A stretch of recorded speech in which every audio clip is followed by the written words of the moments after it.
하겠습니다. 믿음의 언어로 바뀌는 인생, 언어 일치. 우리의 언어가 주님과 일치되기를 축복합니다.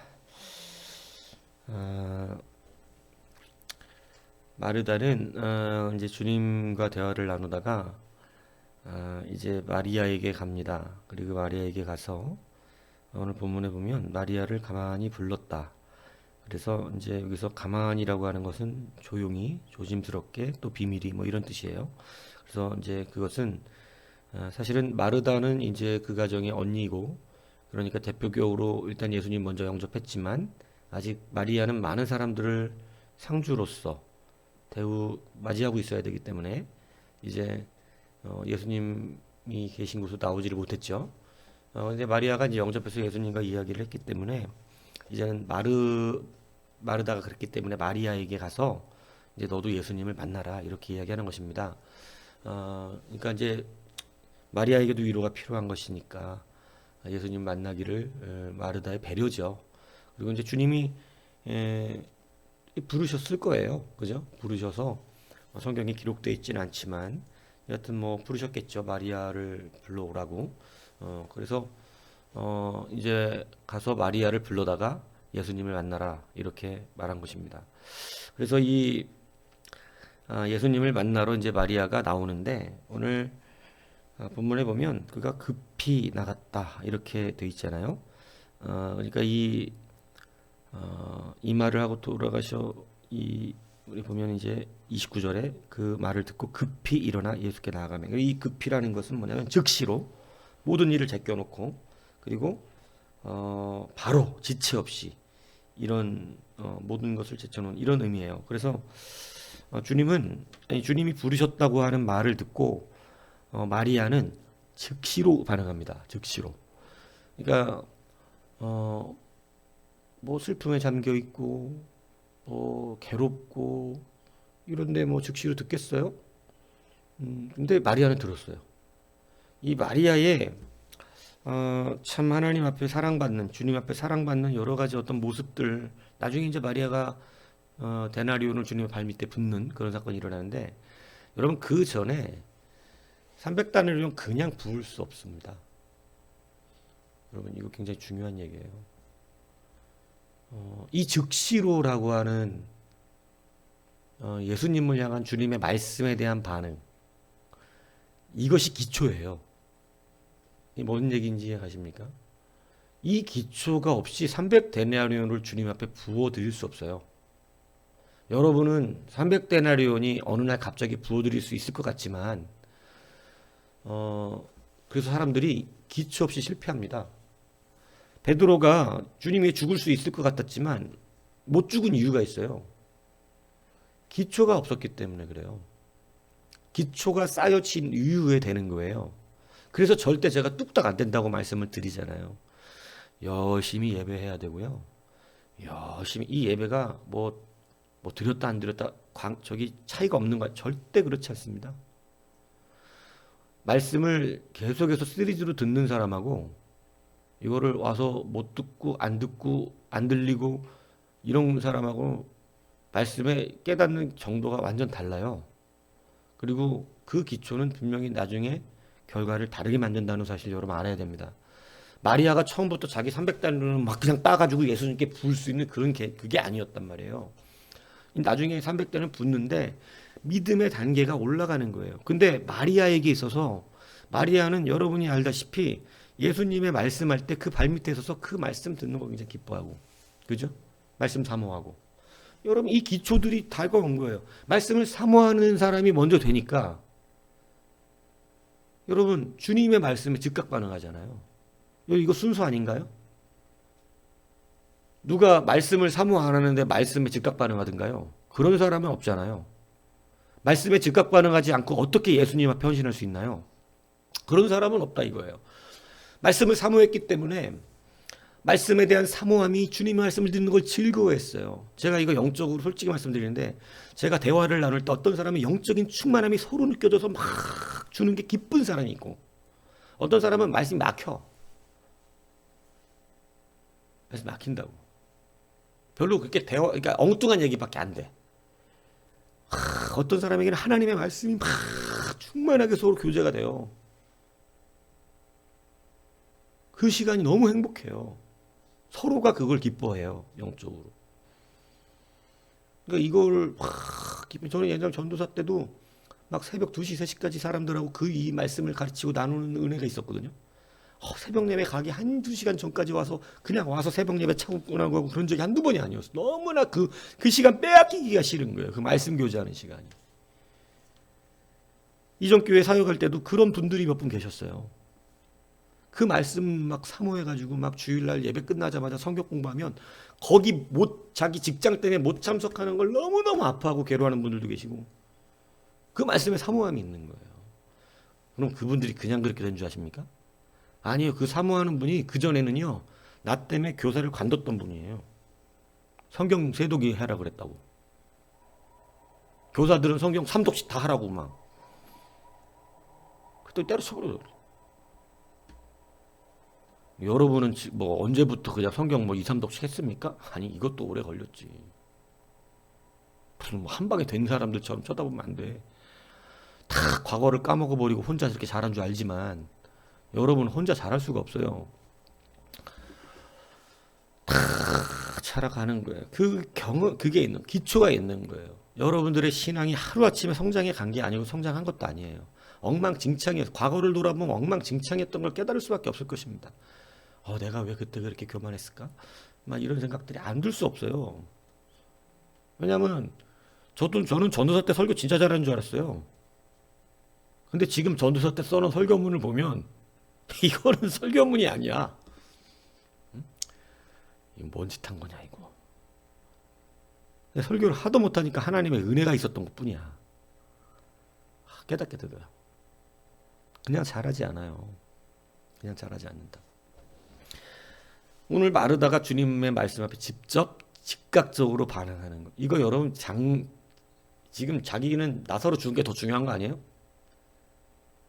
어차피 죽었는데? 근데 그렇지 않아요.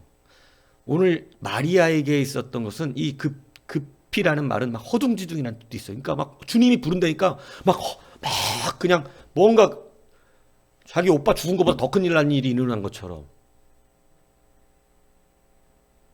즉시로 반응하더라는 거예요. 막 허둥지둥 급히 뛰어나가더라는 거예요. 분명히 그때도 조문객하고 얘기하고 있었을 거예요. 그런데 그거를 막 급히 탁 떨어서 막 예수님이 부른다니까. 여러분 이렇게 자라가야 된다고요. 그래서 마음밭이 좋아야 돼요. 사도 바울은 그 얘기를 하거든요. 신사적인 사람들이 돼야 한다고. 마음을 열고 묵상할 줄 알고 그런 자들이 되어서 말씀을 빨리 받을 수 있어야 된다는 거예요. 근데 거절하는 그것도 참 습관적인 것이고 굉장히 좋지 않은 품성들이 있기도 하죠. 그냥 무조건 사람 어느 성품은요, 무조건 대적하는 성품들이 있어요. 뭔 얘기를, 나는 그런 분들이 주변에 좀 있어요. 내가 아는 분들 중에 뭐 얘기하면 대화가 안 돼. 이 사람은 얘기를 하면 그냥 무조건 100% 들이받고 시작하는 사람이야. 있어. 그래서 알겠더라고. 이런 사람이 진짜 있구나. 무조건 자기가 100% 그냥 똑같은 말을 하는데 성질을 내. 다시 말하면 같은 편인데도 성질을 내고 있는 이런 경우. 그게 뭐냐면 참 그 품성이더라는 거예요. 성품. 그런 사람들은 말을 잘 못 듣습니다. 대화가 잘 안 돼요. 여러분, 우리의 성품이 그래서 주님 앞에 또 좋은 것도 굉장히 중요한 거예요. 성품의 인격도 관리를 하셔야 된다는 얘기를 하는 것입니다. 사람들이 그래서 계속해서 불만스러운 사람은 불만스럽게 반응을 해요. 모든 일에, 똑같은 일에도. 근데 늘 받아들이는 사람의 입장, 긍정적인 마인드를 가진 사람들은 늘 그것을 좋은 방향으로 또 생각하는 습관이 있어요. 예. 그러니까 여하튼 우리의 품성도 중요한 부분이 그게 믿음은 아니에요. 근데 그게 믿음에 작용되는 요소가 된다. 말씀을 듣기 좋아하는 품성은 당연히 이득이 되겠죠, 믿음에. 남의 말 듣기를 아주 싫어하는 사람은 설교를 어떻게 듣겠어요? 여러분, 절대 그냥 자라지 않아요. 급히 나갔다는 것은 지금 사실 마리아의 입장에서 그렇게 안 해도 되잖아요. 슬픔에 잠겨 있는 사람이고, 그죠? 그리고 지금은 자기가 상주 아니에요. 예. 이럴 때는 어른들이 와도 어른들이 더 예의를 차려주는 건 입장이거든요. 뭐 어른이 왔는데 안 나와봐 막 상주인데 상주한테 그러는 사람 없어요. 더 예의를 갖춰주는 거예요. 근데 여러분 주님이 부르신다는 그 말에 슬픔도 뒤로 하고 주님 앞으로 달려가더라는 것입니다. 여러분 이것이 없이 나중에 여러분이 그냥 향유옥합을 주님께 드릴 수 있다? 절대 불가능합니다. 예. 여러분들 안 돼요 그거. 그래서 제가 말씀드리는 건데 결정적인 순간에 못해요. 그래서 하나하나 저도 정확하게 살아가야 돼요. 그래서 중간에 끊어지면 집 다 마른다는 집 되는 거예요. 여러분들 잘 깨달으셔야 돼요. 그래서 항상 동일하게 그 자리를 걸어가셔야 됩니다. 그래서 마리아가 급히 나갔어요. 그런데 참 재밌는 현상이에요. 주님이 뭐 어저께 설교를 들은 아는 얘기지만 주님께서 원래 마을 아니야 그 마리아의 집으로 가셔야 되잖아요. 거기가 상갓집이니까. 근데 집에 안 가시고 그냥 길가에 계시더라고요. 그대로 길가에. 여러분 이거는 위로하러 오신 분의 모습이 아니잖아요. 그죠? 가셔서 위로해야 되잖아요. 그런데 위로하러 가시고 그 상갓집을 당연히 가야 되는데 지금 상갓집에 오신 주님이 그 집에 들어가지도 않습니다. 왜 그래요? 왜 그냥 길가에 계세요? 주님은 조문하러 오신 분이 아니에요. 어제 얘기한 거잖아요. 주님은 지금 죽은 사람 맞이한 상주들을 위로하러 오신 분이 아니에요. 여러분 이것을 우리가 분명히 잘 기억해야 되는 이유가 있습니다. 이것 때문에 길이 달라지고요. 이것 때문에 언어가 달라집니다. 주님은 우리에게 좋은 걸 주시려고 하는 것인데 요 오해가 생겨요. 아니 주님은 오셔서 어떻게 집에도 안 들어오셔. 어떻게 오셔갖고 위로도 안 해주셔. 여러분 이게 우리의 신앙생활에 사실은 꽤 많이 발생되는 일들 중에 하나예요. 언어가 같지 않으면 그렇게 되는 거예요. 오늘 주님은 상갓집에 가지 않아요. 왜냐? 바로 살리러 가실 거거든요. 오늘 주님이 주시고자 하는 것은 그거예요. 상갓집 가서 슬프냐, 아프냐, 괴롭냐, 힘드냐, 아이고 참 안타깝다. 그런 마음이 없으시다는 걸 말하는 게 아니에요. 왜냐하면 주님도 아파하시거든요. 그런데 주님은 그 일을 하시러 오신 것이 아니에요. 그래서 어저께 자기 연민에 빠지면 안 된다 그랬잖아요. 여러분 그거에 하고 오신 것이 아니라 살리러 오셨기 때문에 상갓집 조문 안 갑니다. 주님의 언어와 죄를 짓고 무너진 인간의 언어는 너무 차이가 많이 나요. 여러분 주님의 언어에 주님에게는 상갓집이라는 게 없어요. 맞습니까? 주님은 상갓집이라는 게 없어.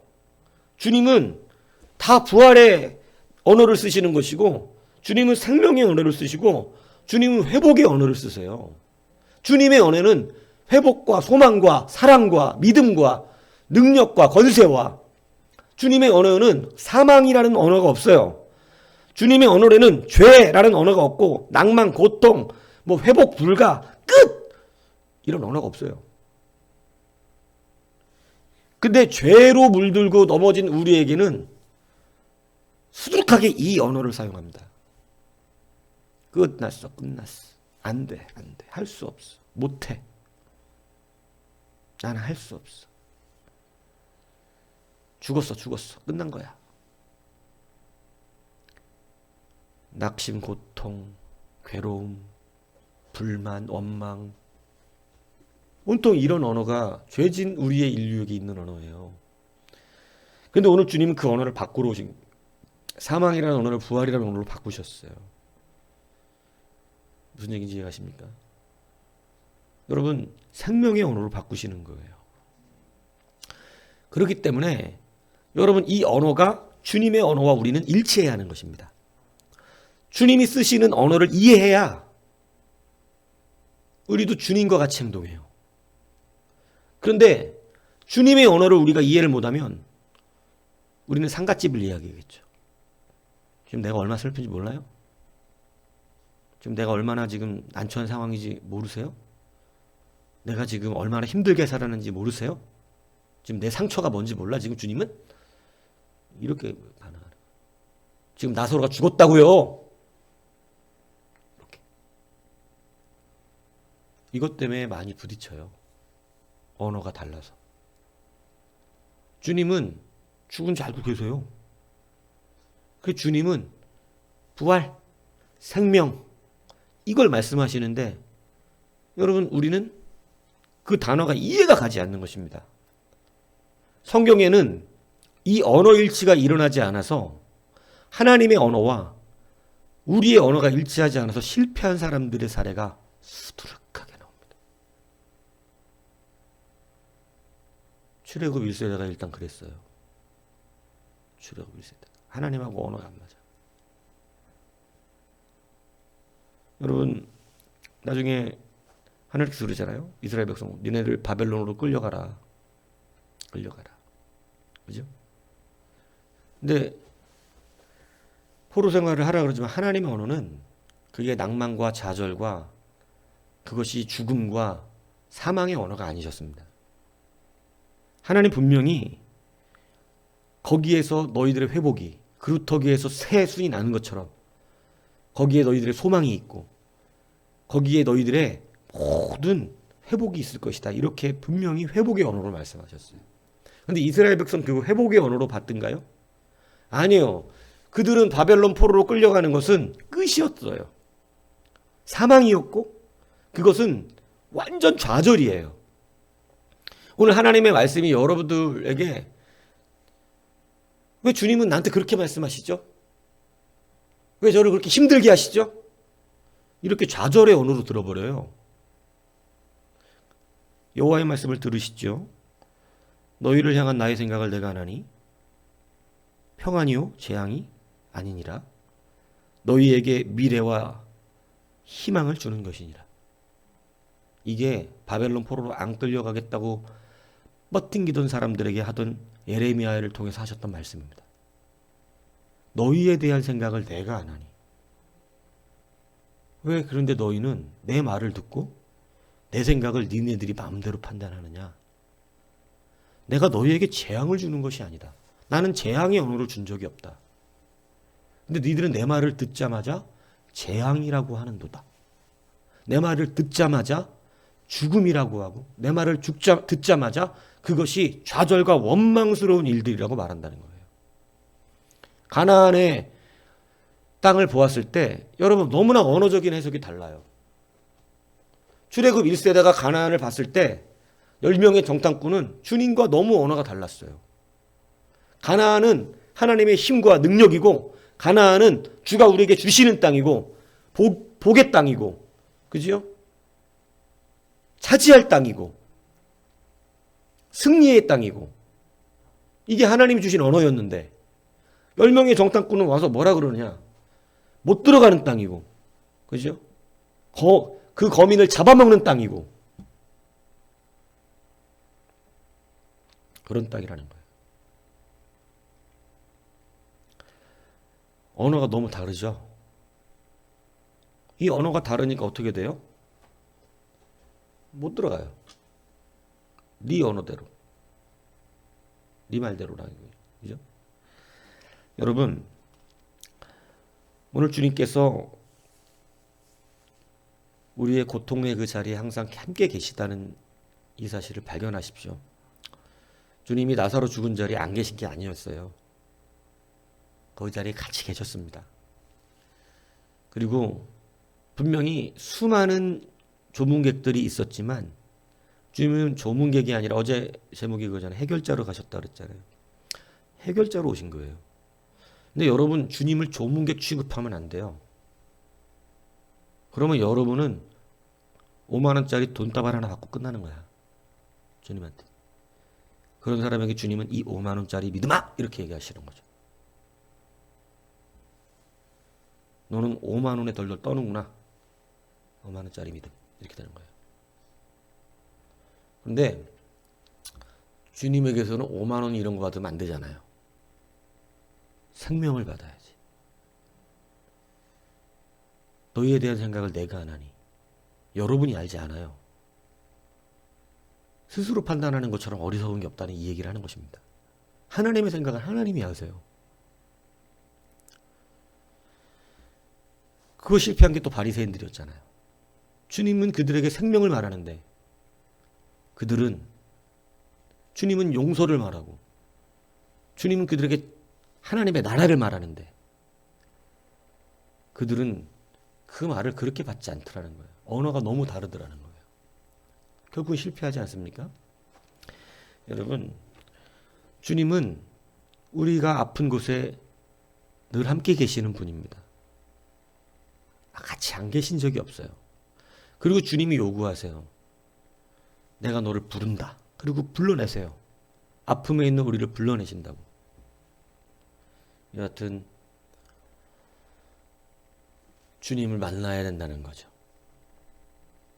여러분, 이 마르다와 마리아가 우리에게 신앙의 어떤 흘러가는 가르침과 경륜들을 가르쳐주고 있는데 그들의 삶을 통해서 그들은 정말 잘 자라갔어요. 정말 순수하게 잘 자라갔어요. 보세요. 주님 만나야 돼요. 그러니까 여러분, 주님 만나는 것이 우선이 되니까 마리아는 급히 모든 조문객들을 두고 뛰어나가서 주님 발 앞에 엎드렸어요. 주님 발 앞에 엎드리오. 주님 발 앞에 엎드려야 돼. 다른 데 엎드리는 게 아니라. 예. 여러분, 우리는 연약할지라도 주님 발 앞에 엎드려야 되는 거죠. 예. 이것이 그가 300데나리온을 주님의 발에 부을 수 있는 믿음으로 자라가기 시작한 거예요. 이 단계를 잘 올라가셔야 된다 말씀드린 겁니다. 주님은 그러한 그들을 사랑하셨어요. 그리고 주님은 그들에게 생명의 언어를 말씀하시는 것입니다. 나는 부활이요 생명이라고 말씀하십니다. 어제 그 말씀 중에 가장 중요한 게 그거죠. 주님은 나를 믿어야 한다는 거예요. 나를. 여러분, 이를 믿는 게 아니라 그랬잖아요. 그죠? 근데 아직은 믿음이 연약해서 이를 믿어요. 살렸냐 못 살렸냐, 죽었다 살았다 이걸. 아니, 우리는 그런 거 관계없어. 우리는 주님을 믿는 건데. 근데 여러분은 너무나 이를 가지고 말을 해요. 됐다 안 됐다 끝났다 말았다 뭐 어쩌다 저쩌다 이거 어렵다 힘들다 고난다 지금은 세상이 다 힘들다 어렵다 이걸로. 아니, 주님은 그거 말을 해. 죽은 나사로 앞에서도 그걸로 갖고 얘기하지 말고 내가 부활이고 내가 생명이니 나를 믿는 자는. 여러분, 에고 에임이 얘기했잖아요. 나는 멋멋이다. 주님은 에고 에이미 기법을 쓸 때는 약간 흥분할 수 있는 상태. 내가 부활이라고. 내가 나를 믿으라고. 다른 거 막 일이 됐다 안 됐다. 이거 아직 좀 약한 거지. 그죠? 일이 되고 안 되면 필요 없어요. 주님 믿으면 되는 거예요. 믿습니까? 수냄 여인의 믿음이 거기서 드러난 거예요. 아들이 죽고 안 죽고는 상관없어. 누구에게 달려가는 거야? 엘리사 앞에 달려가는 거예요. 엘리사 앞에. 살려내라 이거지. 대단하지 않습니까? 여러분, 그래서 주님의 언어와 여러분의 언어가 동일해야 됩니다.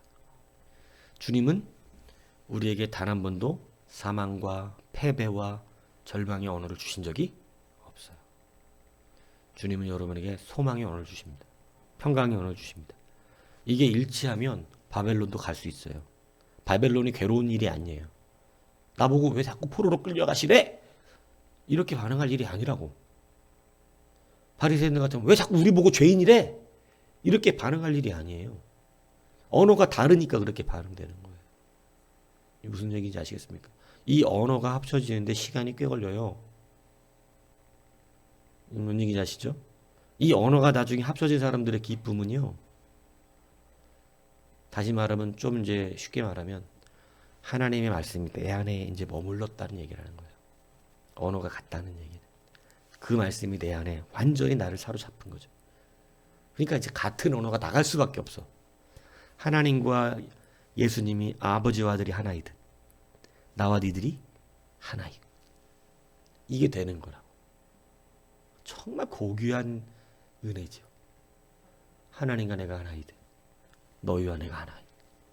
근데 그것을 구체적으로 가르쳐 주세요. 그게 뭘까? 합체되는 건가? 아니, 그런 합체되고 이런 거 없어. 이단들이 말하는 내 말씀이 너희 안에 거하면, 내 말이 네 안에 있으면 너와 내가 하나인 것이다. 그죠? 그렇게 성경이 증언하죠? 그래서 여러분 그게 언어의 하나가 되는 거예요. 언어 일치가 된다 이렇게 표현하는 거예요. 하나님과 언어가 바뀌면요, 언어가 일치되면요, 여러분은 소망으로 가득 차요. 여러분에게 낭만한 일은 있을 수 없습니다. 어떠한 일 앞에서도 여러분은 소망의 빛을 보게 되는 거예요. 왜냐하면 주님은 우리의 고통 가운데 안 계신 적이 없고 우리를 안 부리신 적이 없어요. 언어가 다르면 주님이 아무리 불러도 안 들립니다. 언어가 다르면 안 들려요. 오늘 믿음의 언어로 바뀌는 인생, 언어 일치의 인생 되시기를 바랍니다. 이것이 여러분 신앙성장의 기쁨이에요. 그래서 이 귀한 언어의 능력, 하나님과 일치되는 귀한 은혜를 다 누리시기를 주님의 이름으로 축복합니다.